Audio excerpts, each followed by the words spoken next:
Hola, kita buat red velvet Oreo milk yuk. Bahan-bahannya mudah banget nih.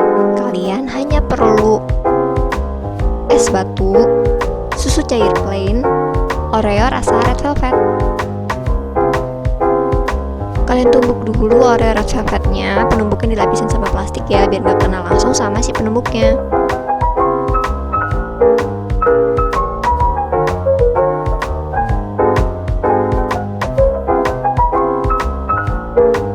Kemudian kalian siapin gelas dan masukin es batu. Kalian tambahin deh susu cair plain.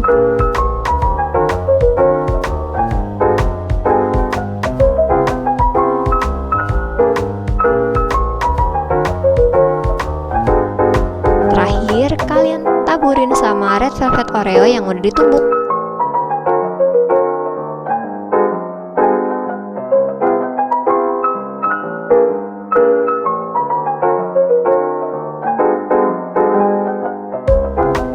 Red velvet Oreo milknya udah jadi. Ini seger banget loh buat buka puasa. Yuk kamu coba buat.